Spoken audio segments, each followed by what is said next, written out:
We have Wes Streeting now. He is the Shadow Health Secretary, joining us to talk about everything that happened last night. It was a Labour motion that was in the Commons, defeated by the Conservatives. But what a shambles, Wes. What was your experience of it all? Well, I think people can see it for themselves. It is a shambles. And the real kicker in all of this is that the chaos that we see at the heart of government is causing real pain for people who are seeing their mortgage costs go up, the cost of living increase, and big challenges in our country, like the biggest crisis in the history of the NHS, going unaddressed because we have a rabble instead of a government. And that's why today Keir Starmer's setting out in his speech to the TUC Labour's plan to get the economy growing again, to help working people with the cost of living. I'm here in Greater Manchester today talking to health service leaders about Labour's plan to deliver one of the biggest expansions of the NHS workforce in its history to deal with the crisis, because it'd be so easy on a day like this to just come on as the opposition and say, oh, isn't the government terrible? People should vote Labour.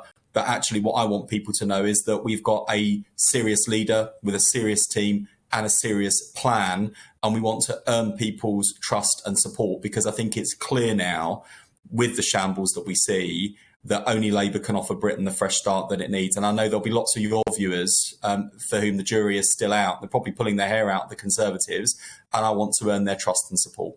That's a really good point, actually, Wes. A lot of people do say, yeah, maybe it's time for a change, but we don't know what Labour would stand for. In wanting to maintain that honesty with the electorate, can you tell us that spending cuts would have to still be made under a Labour government? And would you ring-fence health? Oh, so the thing that's keeping us awake at night is we know that the worse the situation is that we inherit, the harder the choices will be. Rachel Reeves has talked about, our Shadow Chancellor has talked about the importance of protecting NHS, schools, policing. And let's bear in mind, no one was talking about spending cuts until that kamikaze budget, which is another reason why I think the public's angry, we're angry.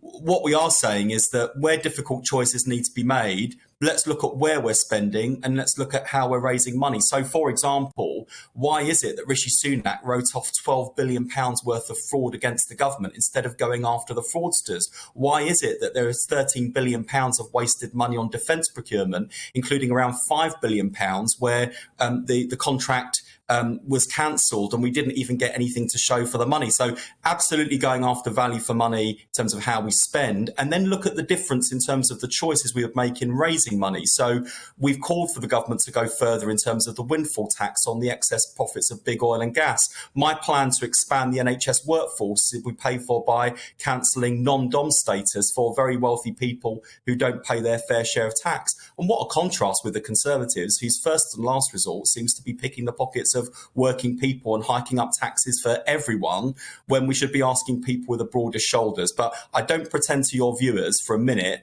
that we are not going to have hard choices if we win the next general election. And my anxiety at the moment is the worse this government is, the harder our challenge will be. Well, look, you talk about wanting to earn people's trust and support, but you'll also have to earn the trust and support of the markets. And Conservative MP Crispin Blunt saying this morning that your economic plan would indeed spook them. You would be relying on either a high tax economy, or you've got to admit that you, the Labour Party, will have to make spending cuts. Right. Well, here's the question for your viewers. In terms of who you trust, do you trust Crispin Blunt, a Conservative MP who was cheering the kamikaze budget, or do you trust the chairman of Tesco, who was saying only last weekend that when it comes to a plan for economic growth, there's only one team on the pitch, and that's Labour? And when it comes to financial stability, I mean, honestly, Conservative MPs have lost their credibility to talk about this now. We would not be circumventing the financial institutions that underpin our country, like the Bank of England and the Office for Budget Responsibility, in the way that the Conservative Party has. So I think that, businesses are increasingly looking to Labour as a serious team with a plan. The markets, I think, are increasingly looking to Labour. Other countries around the world with whom we want to do trade, certainly the diplomats I was speaking to at Labour conference recently were saying, when do you think a general election is? When do you think you guys will be in? How much longer can this government stagger on? So I think people are looking to Labour because we've got an industrial strategy that will provide certainty for business and a stable environment for investment, because we have that serious economic plan, which Rachel Reeves has been setting out and Keir Starmer's going to be talking about today. And that's so important on a day like this. The reason Keir and I are out today making positive arguments about our plan is because we want people to know there's a credible alternative and that we're not just sitting here with our feet up complaining about the government and resting on our laurels. We've got a lot of work to do and we'll have a difficult job in government. And I hope that more and more of your viewers will look to Labour and put a bit of faith in us and give us a chance and give change a chance, because at the moment the big risk for the country isn't change with Labour. Just very quickly, Wes, because we're running out of time. Suella Braverman and Liz Truss reportedly fell out over migration policy. One wanted to be tougher on immigration. The other one was saying Liz Truss was arguing that we need to have more migration to try and plug the unfilled vacancies in the economy. Big problem with recruitment in the NHS. Would you support then more migration to fill those gaps in the NHS?